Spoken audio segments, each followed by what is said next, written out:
I'm opening up to Matthew. I've had a very tempestuous week. How is Ken?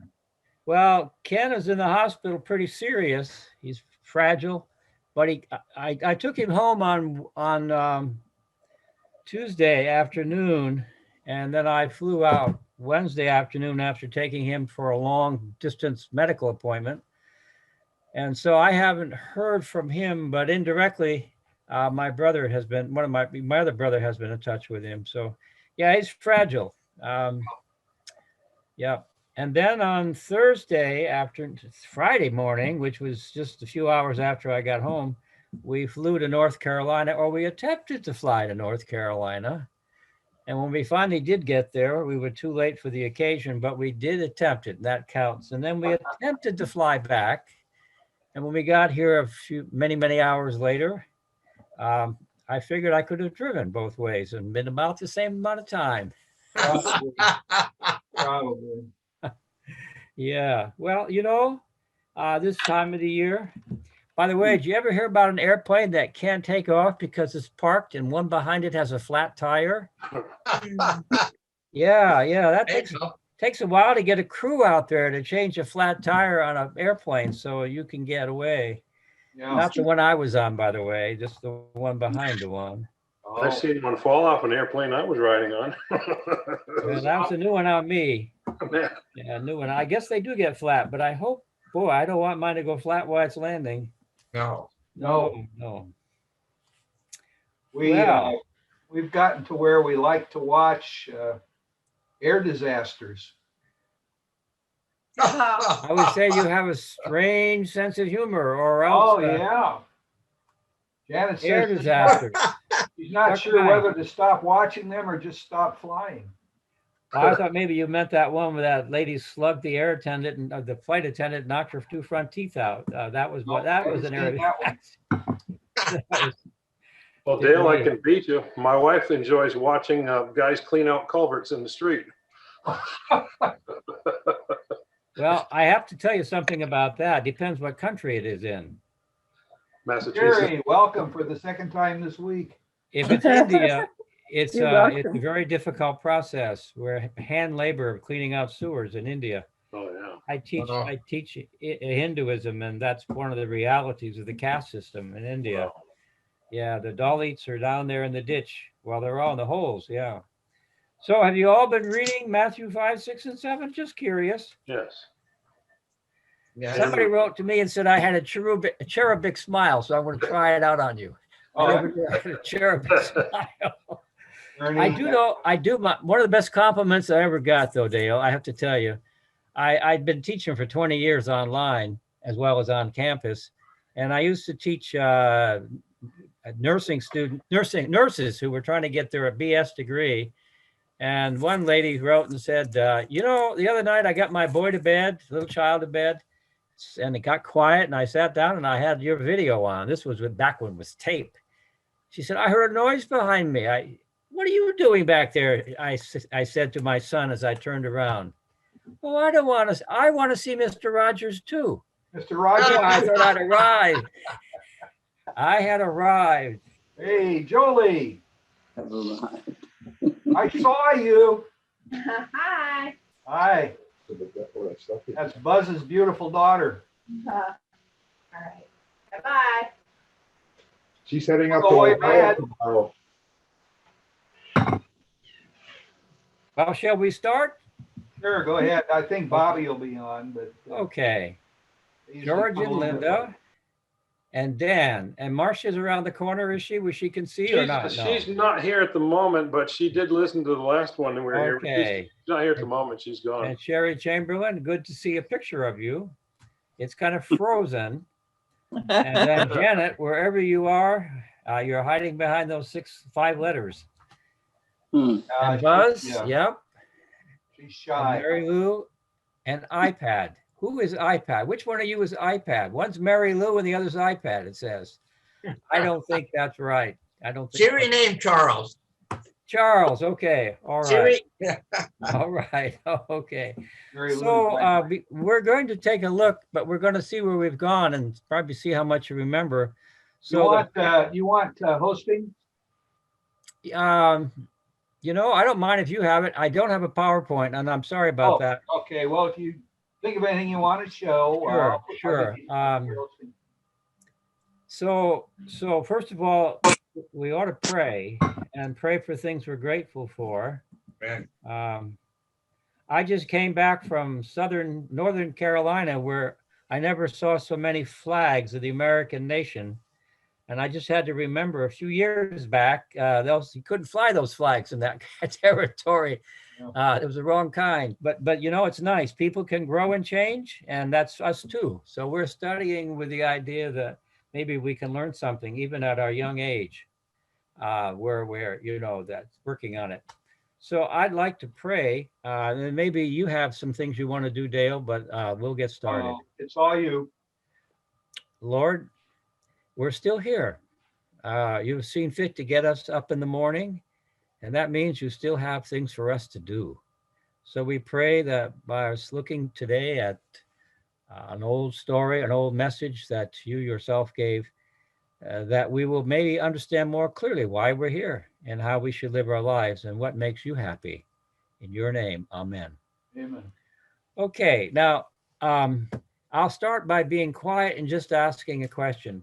What have you discovered in these chapters, and what questions do you have that maybe Dale can answer? I can answer anything.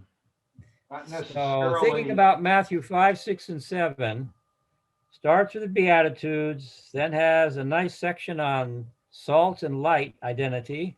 We now know who we are. And then a little reminder that Jesus is going to unpack God's way of righteousness. And then there are 5 case studies that do that, all of which put us a little on edge. They aren't quite the ones we would have picked as religious people.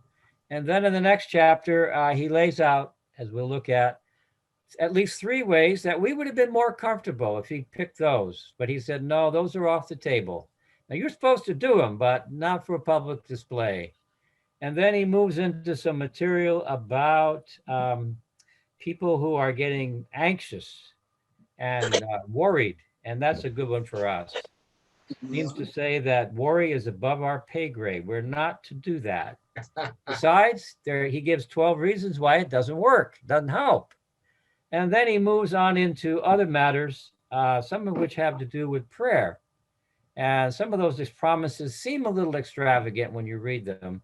Maybe you've tried to pray for a bicycle and it didn't come, or a car, or whatever. And it seems like that passage would allow you to get your vehicle or your heart's wish. And then he moves into some new territory where he talks a little bit about being careful who you listen to, and what, even if they sound very impressive and can perform miracles like performing exorcisms and so forth.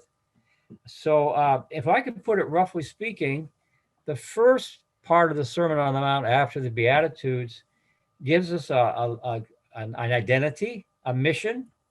It gives us some goals, and it gives us some strategies to do and to avoid.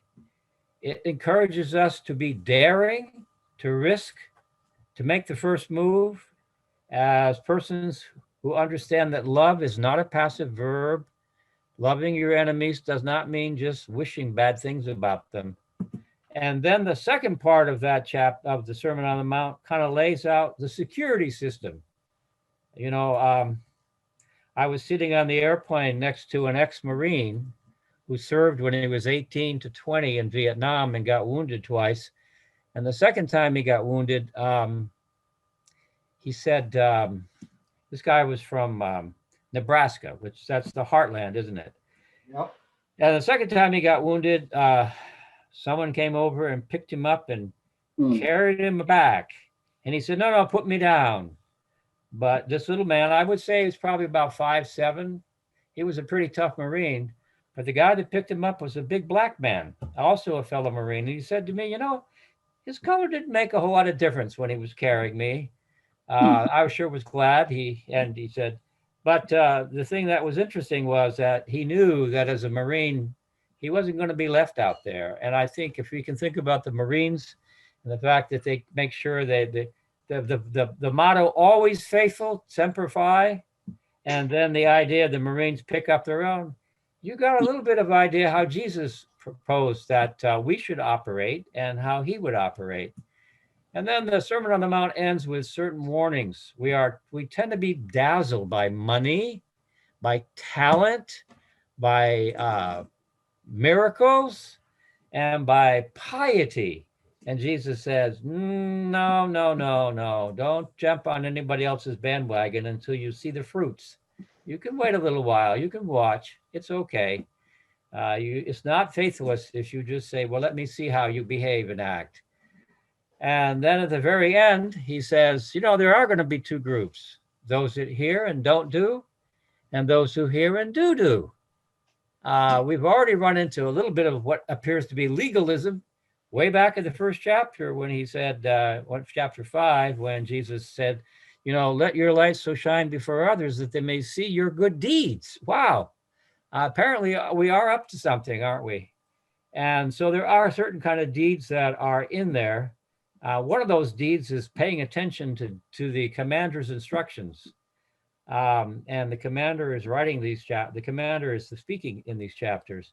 The other thing to keep in mind about deeds is that if you want to see an interesting comparison, all you have to do is read the Sermon on the Mount and then read the book of James.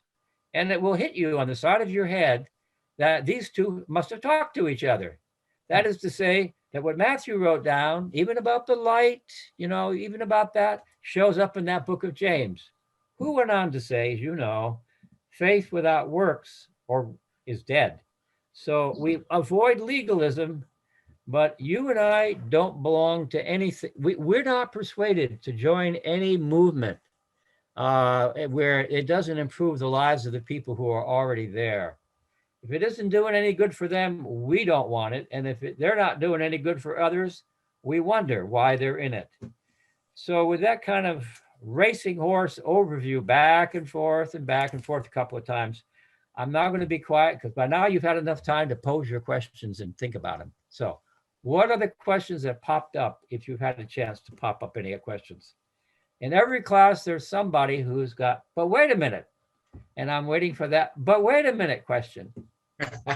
Well, in this class, it's usually Bobby. Well, I don't know that I have a wait a minute. Well, maybe you got one of the, guess what I discovered observations. Well, there's a lot of things in here that I never really thought about before. That I guess maybe has hit me a little more. And one of them, because I always said we don't have to beg God for things or to tell him our needs, but in chapter 7, it says, keep on asking and you will receive what you ask for. Keep on seeking and you will find. Keep on knocking and the door will be open to you. So apparently he wants us to be diligent. And if we're earnestly seeking and asking, not just for selfish things, but if we're honestly seeking to know his will or things like that, not just asking for selfish requests, but it sounds like if we're really diligent, then he knows we're sincere. If we just ask on a casual basis, maybe I'm not sure that they're really sincere about this. So about 3 observations. First of all, some of us can still remember children who kept asking for the same thing at Christmas time. Yes. Or their birthday, and we got the idea that it was really important to them. They didn't let it out of our thinking. Maybe we can think of ourselves as not needing to impress God, but to, like you say, to clarify our own, to intensify, if you will, our commitment. I'm with you on that, though. To me, if I say it more than once, it seems like I don't believe that they're going to do it. Right. So you raise a very good point. I thank you for that, Bobby. I think that's one that I have struggled with too. Maybe others have. maybe you kind of stated the Yeah. answer. Yes, because it seems like, well, God knows what we want and he knows what we need. So we Yeah, don't have to beg for something like kids, when you talk about, Christmas and just keep pestering.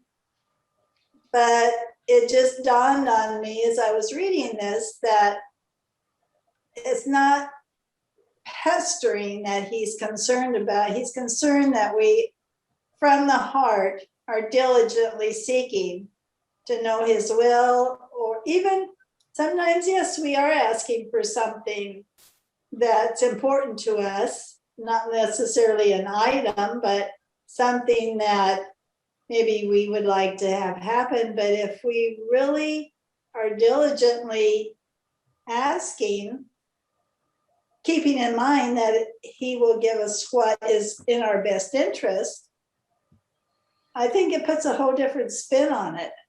yes, I think so. And I would add to my third observation to your good point, it would be that it's interesting that this is located near the end of the Sermon on the Mount.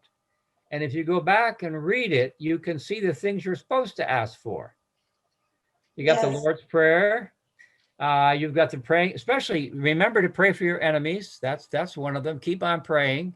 That's what you're supposed to do, And there are others in there that the hungering and thirst for righteousness, that's close to your point too. So there's a little list that begins to accumulate when you start in the chapter 5 and you work through. It isn't about that bright red bicycle or that, no, we were there before the Barbie dolls. But anyway, it isn't that. It's kind of like the placement at the end tells me something. He could have put it at the beginning and saved a lot of time. Whatever you want, yeah, you got it. But putting it at the end tells us some things that we are to be concerned about. And I think it's also, now if I can make a point number 4 off of what you're saying, because you intimated to it, and that some people say, oh, well, you shouldn't be asking all the time. You should be praising God and you should be sitting in his presence. And just being there with God and sensing the Spirit. All of that may make good sense. We said Jesus prayed all night. I'm not sure he just nonstop asked for things. But when you look at the Lord's Prayer, which is a communal prayer, not give me, but give us, the whole prayer is a series of asks. Because if I can look with you, if you want to take a look at that, chapter 6, what is it, verse 9? I'm not trusting my memory on the exact number. Chapter 6, verse 9. This is how you should pray. Not quite the same as what you should pray, but how you should pray. When it says, hallowed be your name, I could show you in the Greek text, it really is what we call in English an imperative. It's saying God to do something. May your name be hallowed. It's an imperative, passive imperative. Sorry. I'll have to turn that off and get that later. Excuse me. You heard my crazy phone. And then if you go, our Father, God, hallowed be the name, thy kingdom come. May your kingdom come. May your will be done. Those aren't praise words. Those are petition words. And so you're praying for the big things, for God's will, God's kingdom to be done here on earth, even as it is in heaven. And then you get to the more mundane petitions, like give us today our daily bread, and so forth. Lead us not into temptation, but deliver us from the evil one. Those are all petitions. So apparently it is possible to pray a prayer packed with petitions, and Jesus seems to think that's okay. It's a simple prayer because, as you remember, he said there are some people who add words and babble like the heathen because they don't believe. They think that God will be impressed with their many words. So, Bobby, you can balance our comments about not just many words with a continuous sense of repeatedly asking. Maybe not nonstop, but intermittent, keeping that in your mind. And many of the prayers that we ask, God gives us a role in the answering of them. So coming back to your very first point, I'm trying to round home. I'm all coming on home plate now. I hope I hit a home run with your comment. Thanks to you. We come back to the last point, which is we are often part of the prayers that we're asking. And by having the right attitude and not dismissing it and say, oh, it's not God's problem, we are in the right frame of mind to participate in those prayers being answered. Okay? I'm really glad you brought that up. Boy, I stand with you about, And it does say before he talks about the Lord's Prayer, like you had mentioned, don't go babbling on and on and on, that repeating the words over and over and over again, that's just repetition that is meaningless. But so the Father knows exactly what you need before you ask him. But he talks about. Isn't that interesting though? That again is your point. He knows what you need, but he still wants you to ask. But he talks in the beginning about really the important things about getting his kingdom within us, but he's also interested in our mundane things of food. Yeah. And forgiving us our sins is pretty important, but he's interested in every aspect of our lives, but we don't have to be babbling on and on like some kind of a bubbling idiot. We should pray meaningful prayers that he's more than happy to grant us than just babbling on. I think you put your finger on a very challenging question there implicitly when you said your Father knows what you need before you ask. And the natural human thing is, well, then why in the world are you asking me to ask? But I think you kind of laid it out for us in a helpful way. That's part of the equation because we're part of the answer. Yeah. Well, thank you for that one.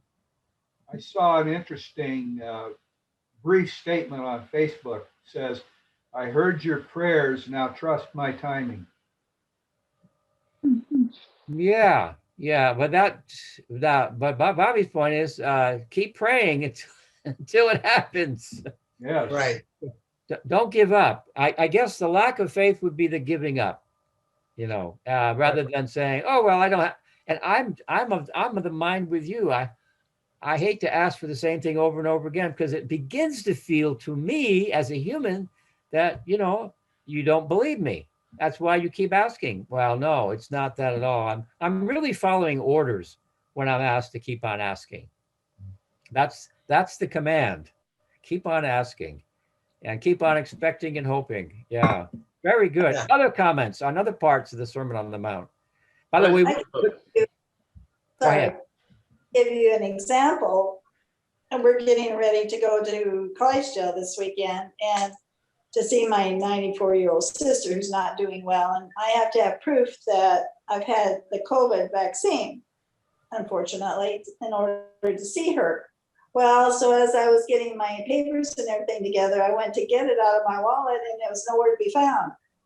So I thought, oh man, I can't go see her if I don't have that. So I prayed and prayed and prayed and prayed and prayed some more. And finally, God said, well, are you going to trust me or not? And maybe I'm not showing you where it is right at this minute that you've asked for it, but are you going to trust me to get it to you before you need it, or are you not? And I thought, oh, well, I need it before Thursday, Lord. And I tried several sources to get a copy, and thank goodness I have a daughter who has connections at the hospital, and so we've got it accomplished. But I just thought,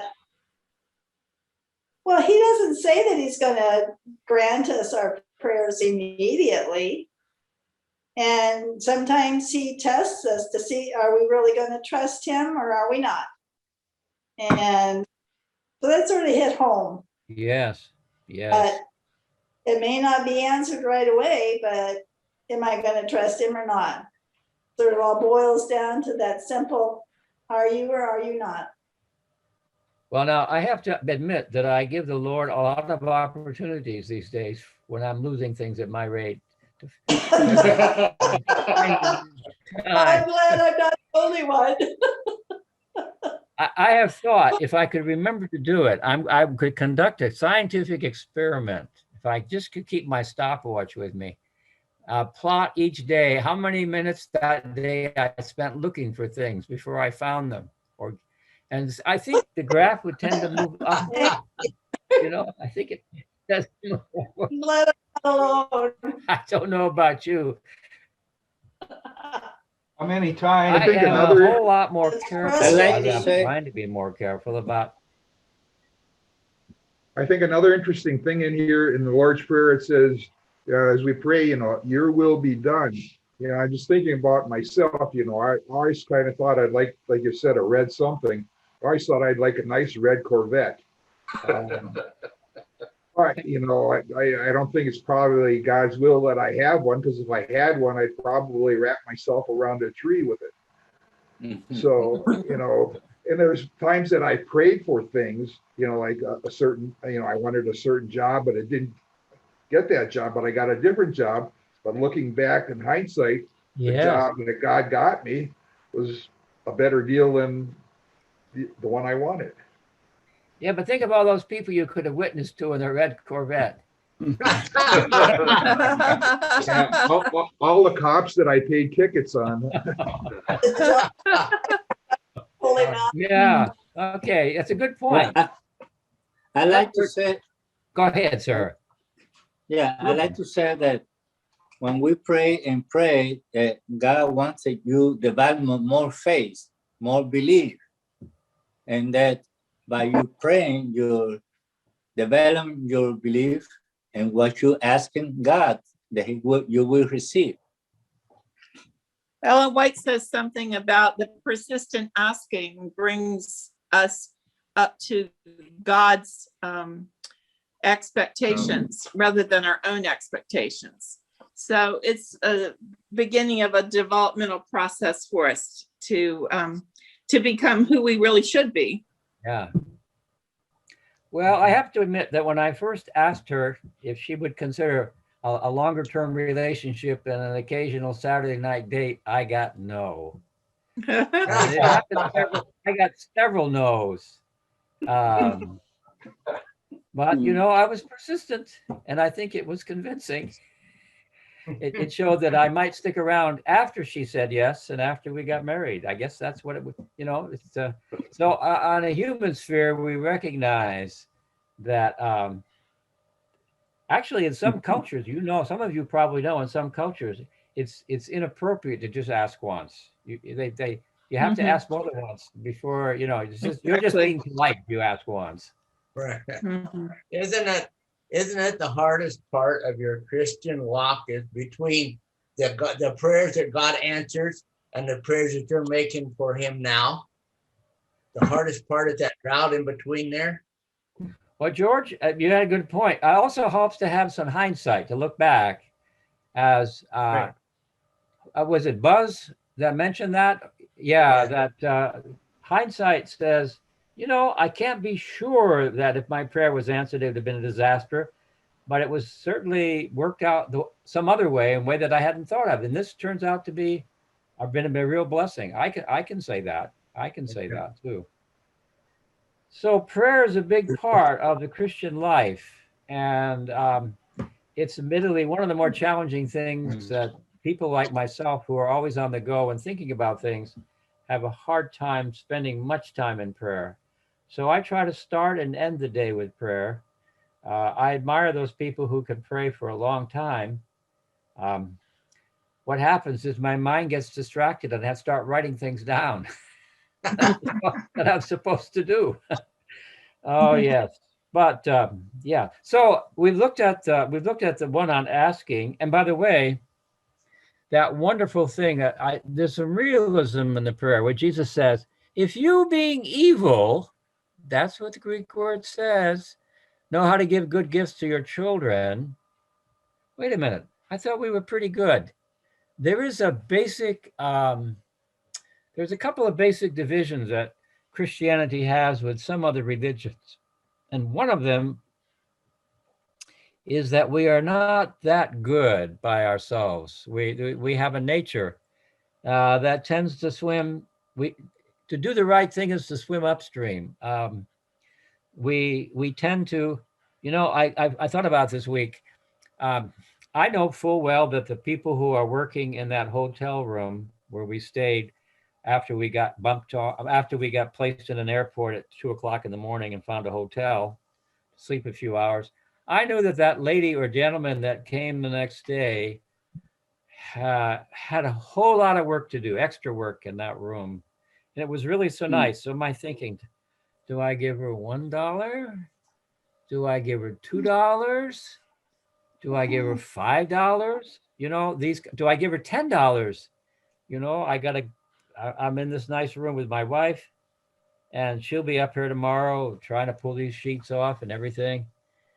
What do I, and it's interesting how my nature, I like to think of myself as generous until I watch carefully how I function when it comes with people who are really having to do the grunt work. And, the guy that picked me up at 3 o'clock in the morning and took me to the hotel, it seemed, yeah. So I've discovered that I fit into you who are evil category when it comes to holding on to what I have, having a fairly clear idea of what he's getting paid and how nice he was and so forth. So anyway, I admit that I agree with this, if you being evil part, but that's not every religion believes that. And a lot of young people today don't. They're pretty convinced they're good when they're born, and they're going to be good until somebody messes them up, and not realizing that they'll have opportunities to show some natural tendencies that will begin to emerge. I'm not saying they're sins. I'm just saying it's a whole lot easier to float downstream than to go upstream. Give you an example. I'm reading a book, which probably Dale's already read. I don't know. It's called Atomic Habits. And it's quite a good book by a guy named Clear. And he points out that if you take a person and show them a picture, and there's one line, and then there are 3 other lines in another picture, and you're supposed to pick out which one is equal to the one that you're looking at, that's one. If you're by yourself, everybody picks the correct one. If there are 2 of you in the room and one person picks the right one, that's you, and the other person picks the wrong one, obvious wrong ones, you just say, this guy really needs help. You keep adding people in there, 2, 3, at some point, most people, I'm sorry to tell you, most people begin to question themselves. Here are 10 people who see a different answer. Well, maybe I'm not seeing just right today.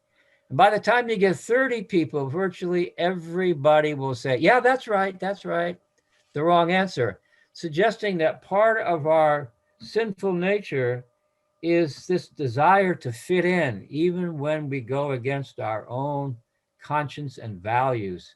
It's a pretty big sign. So evil is oftentimes not only something active, it's a passive response. And if there's anything the Sermon on the Mount is about, it's about not being passive, being assertive. Remember? Turn the other cheek, walk the second mile, pray for your enemy, love your enemy, I should say. Pray for those who persecute you. Go see your brother. Give your shirt to somebody else if they don't, whatever it is. So there is a notion that we're called to swim upstream, not only in avoiding temptation, but in doing the right thing when other people don't seem to think it's important, or they are pretty clear, you're pretty clear that they disagree with you. That's not easy. That's not the way we human beings are wired. And people have manipulated us spiritually and for many, many ways for years, ethically, by that.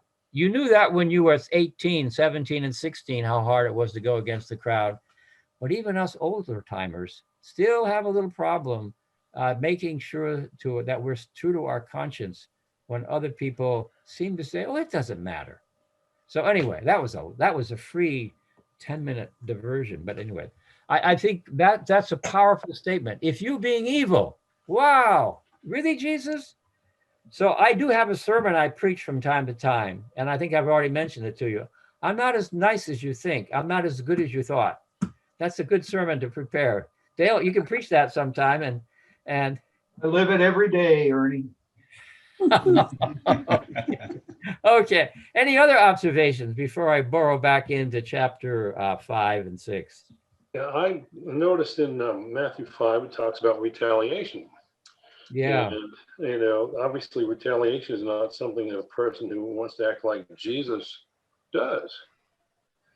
But some people use that as a device in their mind to say that if you're threatened with violence, you shouldn't react with violence. Now, that's not retaliation in my book.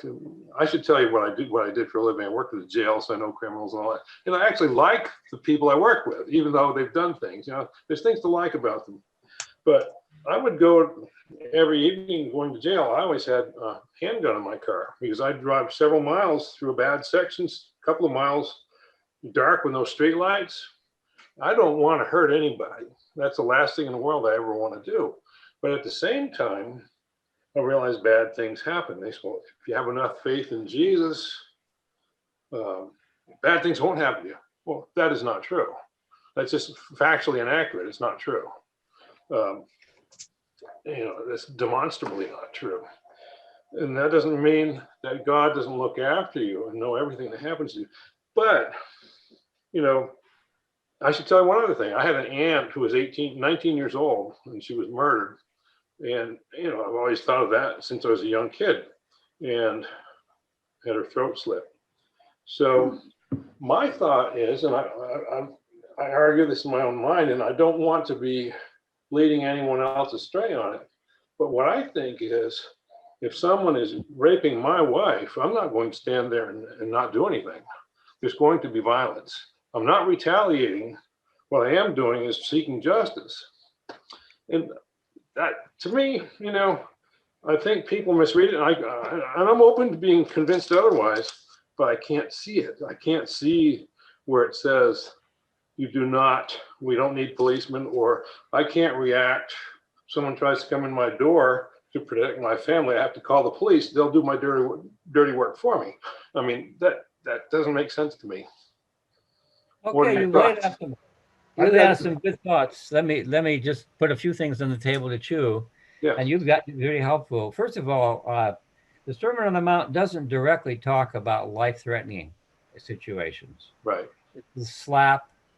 There's a carry the pack. And there's an insult, which, by the way, in some cultures, Dan, is worse than getting shot. In other words, in some cultures, an insult is equal to a death sentence if you do that in some cultures. People would rather die than be insulted. But we're not in that culture. We're in a Western culture. But let me think with you about it for just a minute. Let me be a devil's. No, not devil's. And let me just put it the other way. Yeah. Now, you brought your wife into the situation, and of course, you said violence. You didn't say necessarily killing him, but you said violence. Let's supposing. I try this out on myself because I know I'm living in the armed South, and I know there's some very strong convictions, but it occurred to me that if I knew that I had my relationship with God in place, okay, and somebody came at me with a gun and I killed them, I would guess maybe the odds are more than even that that person's relationship with God wasn't right. Right. So if I who know where my next breath will be, well, that is a challenge. Or putting it another way, I listened to somebody one time. He said, you know, the ones that seem to persist the longest in making sure that their family member, every single thing can be done for their family member to keep them alive, even though it's painful, tend to be evangelical Christians. I'm not sure why. I thought they knew where that person was going. So my point would simply be this. There is a power in assertive love. And we do have stories You know, you think of those people, those freedom riders that came down when the buses were segregated and you weren't Right. allowed to be. They got, Right. some of them got killed, but Right. they were trained, but their power exerted in not retaliating. And I've thought about them quite a bit. Gandhi's another one. The story of Gandhi is absolutely fascinating. And because his point was, you know, I'd be a Christian if I saw some of them acting like it, but they all run like cowards or they pull out something to fight. He would sit there and, you know, he would not hit back, but he would raise a protest for sure. So Yeah. so preserving my life is really important. Taking away somebody else's chance for God to work in them is also pretty important. So I've been wrestling with that too. So to summarize, and I'm watching my enemy here, not any of you, of course. It's the little numbers down in the corner. The Sermon on the Mount does not give us a lot of detail about what to do when there's a life-threatening circumstance. I can see the difference between protecting yourself and someone else. I can see that. Yeah, I yeah, get your yeah, point. It's yeah, it's a different thing. Protecting someone else. There's Sure. a story about this Adventist medic in Vietnam. It's probably apocryphal, but apparently there was this wounded guy on the ground, and he's working on him. He sees a sniper up in the tree, and the guy's drawing a bead on him. So he picks up his M16, the M16 on the ground, fires, puts it back down, takes care of his buddy. I don't know if that's true. It probably is not. But I mean, you know, Have you seen the one on Desmond Doss, that yes. movie? Yeah. Now there's a character who refused to carry a gun. But there's a And- point that you may not know. There's a point that you may not know is that when his buddies were under attack and were ready to be wiped out, he picked up a bunch of grenades and threw them over the wall to them. It's right in the book. He did. I'm not sure about that. It's in the book. It's in his book.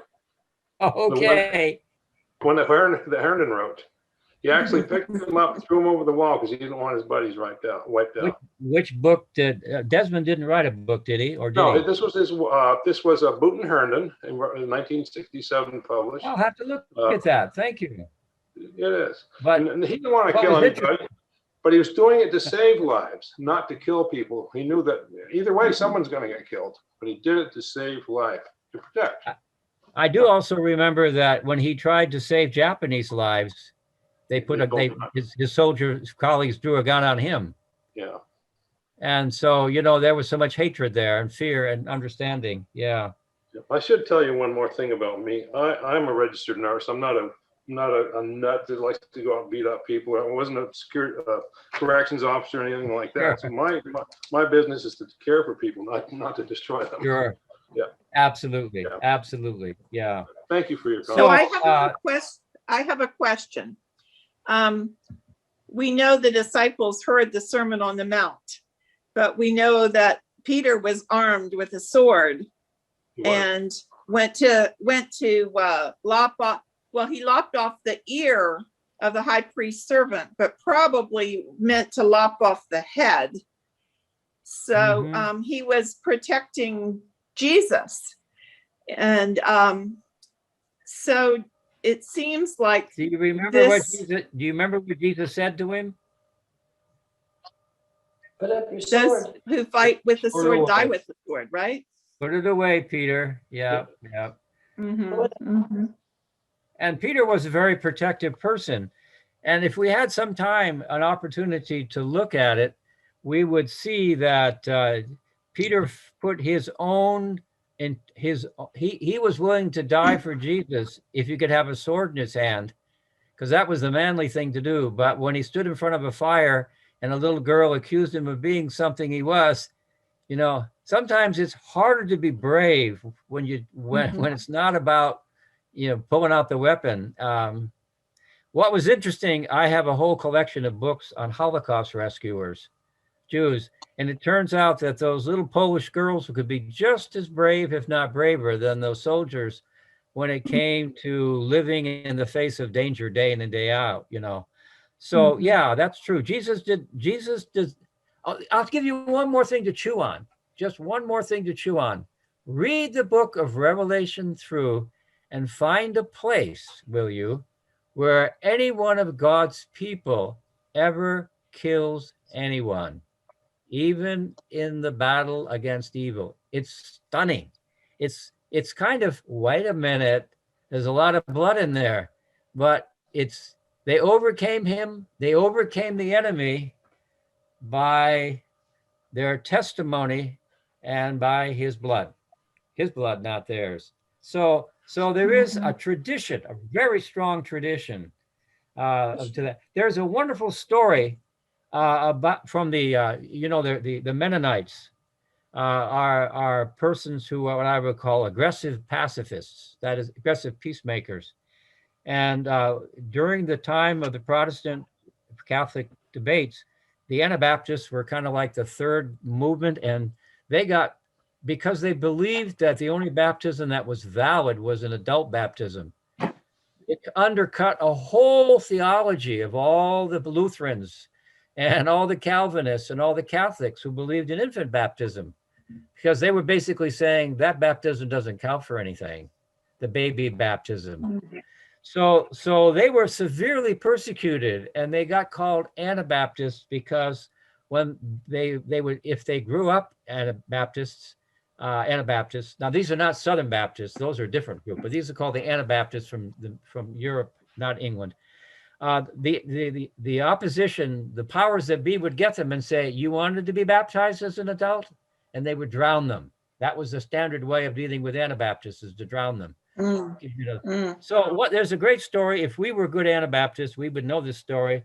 But one of them is being pursued in the wintertime, and he's running across the lake, and there's a man behind him who's going to arrest him and take him and have him executed. And he gets across the lake, and he sees that the man who's going to grab him has fallen through the ice.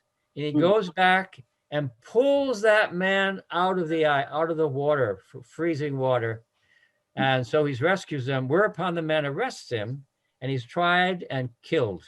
And that man is a hero within the Anabaptist tradition, because he knew by rescuing the man that was trying to kill him that it might cost him his life, but he did it anyway. So you have stories on both sides, and I think that's very helpful to keep in mind. I have a question. Yes, sir. I too, like Dan, I have my carry permit. I have a gun in my car. I have a gun in my house, and I'm scared to death to use it if I ever had to. But there's just a big question. David killed Goliath. That he killed an enemy. Jesus could have had the power when he was being persecuted and tried. He could have just said a word, and there would have been millions of angels that would have protected him. Yeah. He could have saved himself. And I kind of consider that, if I'm being attacked or my house is being robbed or whatever, I have the potential ability to defend myself with a gun, but should I? I don't know.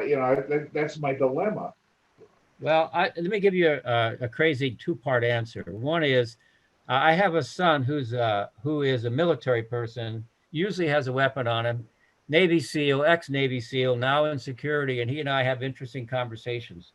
But I guess my point would be, number one, I've tried this out on some people.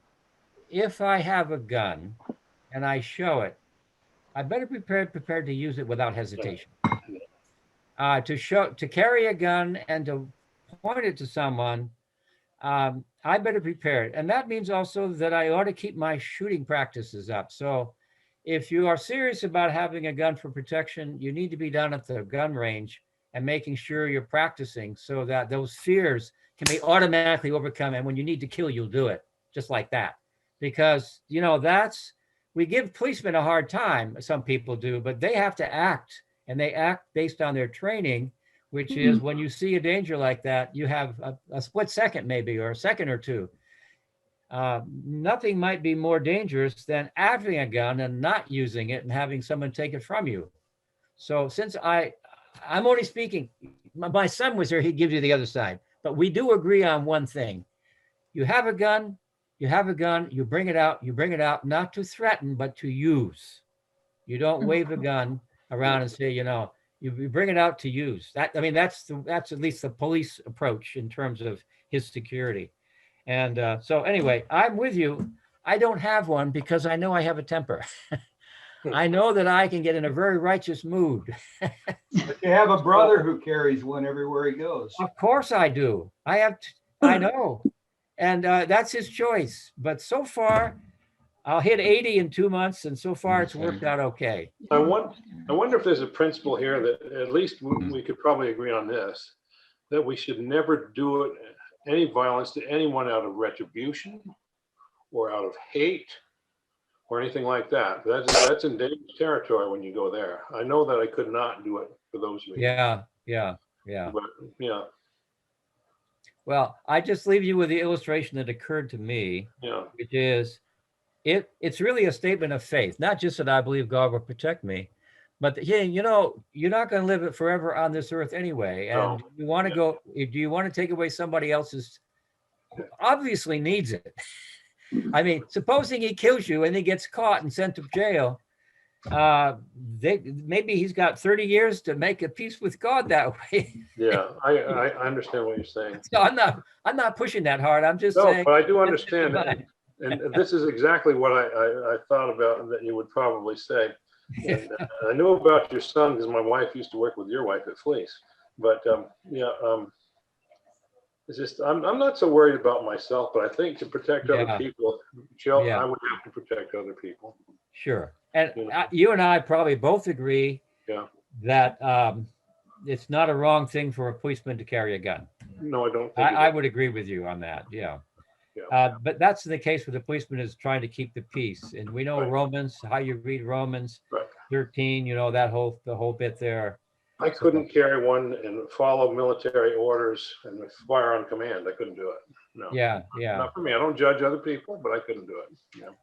Well, we have, as I think I told you early on, that I used to teach a class where we spent something like 13 or 14 hours.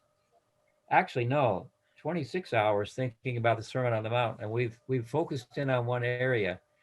I just want to remind you in the last minute or two before you run away that the Beatitudes give us a standard of living. The first 4 Beatitudes describe our relationship with God as a person in the state of perpetual repentance. Dale, you made that good point.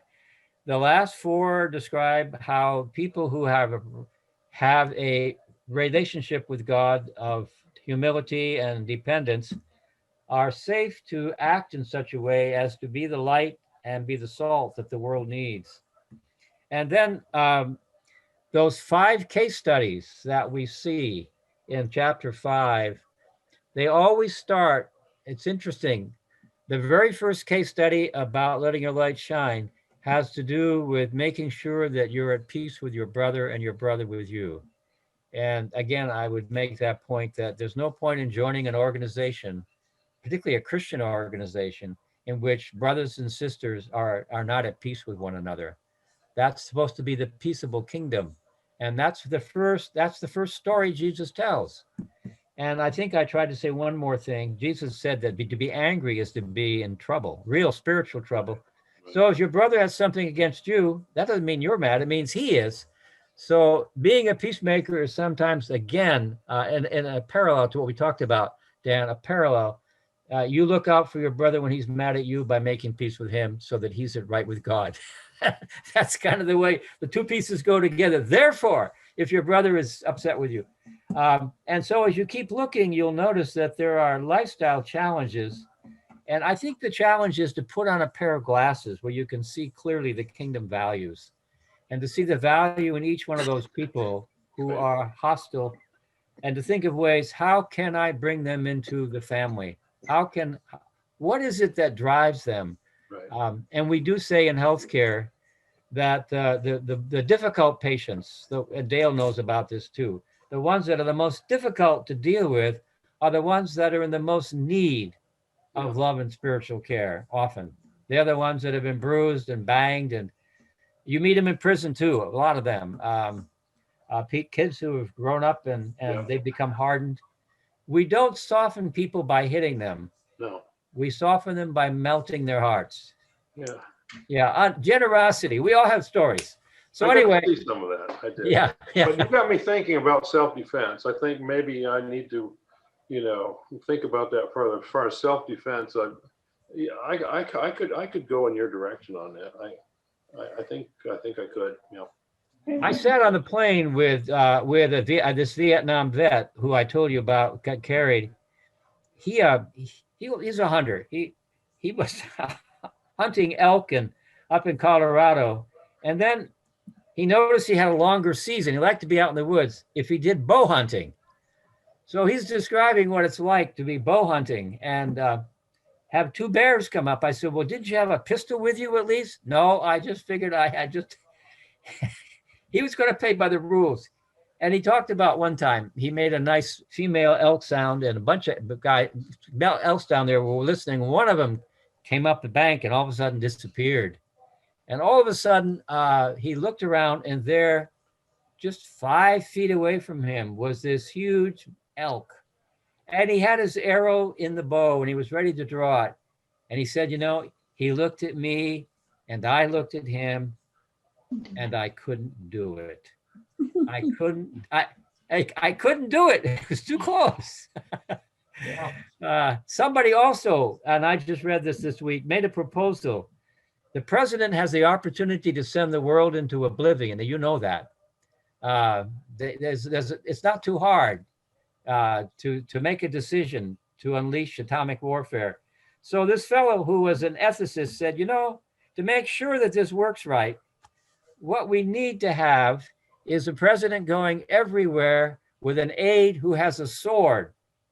And if the president gets the role that you need to start this atomic demolition process, the only way you can do it is you have to take that sword and kill this aide. And the person, I couldn't do that. Well, again, the more we know somebody, the harder it is, But then on the other hand, thinking about your point, just looking in my Wall Street Journal, which I read along with the New York Times, an article, I think it was the Wall Street Journal, about the emotional trauma of these pilots who function with drones. They got drones. And one of them was describing, I've been following this guy. I see him kiss his wife goodbye, and the kids go off in the car. And to kill him when I've seen him as a normal human being, I can't. And my last quick story is Charles Lindbergh.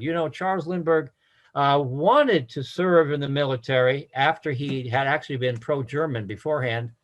Truman didn't trust him. So Lindbergh went out into the Pacific arena, and he pretended to serve as an aide to show the pilots how to get more mileage on their fighters and bombers. But he ended up being a fighter himself. And I have his autobiography on my shelf. And there's this wonderful story where Charles Lindbergh is alone, and everybody in this island is supposed to be gone. And he sees one lone figure walking slowly out of the surf. And he lowers his plane and comes at him. And that man does not move and just keeps walking steadily forward. And Lindbergh said, the dignity of that person, I just couldn't kill him. So the more we see the humanity in the other person, perhaps it's the easier it is to find another way to deal with the problem. Maybe on that one we should stop. At the jail, recognizing that's not an easy one. it was hard for me to see people as scum once I got to know them at the jail. Yeah. So what do we have to look forward to next week, Ernie? Well, I'd like to look at those 5 cases, and I'd like you to look at them more closely. The 5 cases. The first one has to do with peacemaking, where you save your brother from being judged for anger and danger, and to look at the others. And some of those are difficult. And I think, I'm going to say they are difficult. But I'd like to look at them a little more clearly and make a couple of points. But I'd like you to read those through. And then look at chapter 6, which has this very unusual statement, which I pointed out before, absolutely appears to contradict what Jesus said earlier. Beware of doing your good deeds, your righteousness before others in order to be seen by them. Because if you do that, you have no reward from your Father. Wait a minute, Father, I thought we were supposed to. So I want to wrestle with that one again and think about why Matthew puts, Jesus, I should say, puts this contradiction right there. Do you or don't you? We're talking about do you or don't you harm your enemy. What about do you or don't you have your deeds up front? And we have to think about that. Looks like a contradiction. Okay. All right, I want to just share with you that today I listened to Bill O'Reilly's The Last Days of Jesus. Uh-huh. A powerful, powerful book. And Thank you. I recommend that you look at it. I actually listened to the whole thing today. Of course, I run it at 1.7 speed because I get more out of it if it's coming faster. But it's a powerful, brief overview of the life of Jesus and The Last Days of Jesus by Bill O'Reilly. It's just a great book. It's not the day they shot Jesus, is it? No, he's got another one, Killing Jesus, which is a longer one, but this is The Last Days of Jesus. Yeah, okay. Last Days of Jesus. Yeah. Well, thank you very much for the privilege to allow me to listen to some good questions and think about some hard answers. And we're back to prayer again, are we? Thank you. Yeah. May the Lord watch between you and me while we're absent one from another. Amen. Thank you. Thank you very much. Thank you. Blessings to each of you.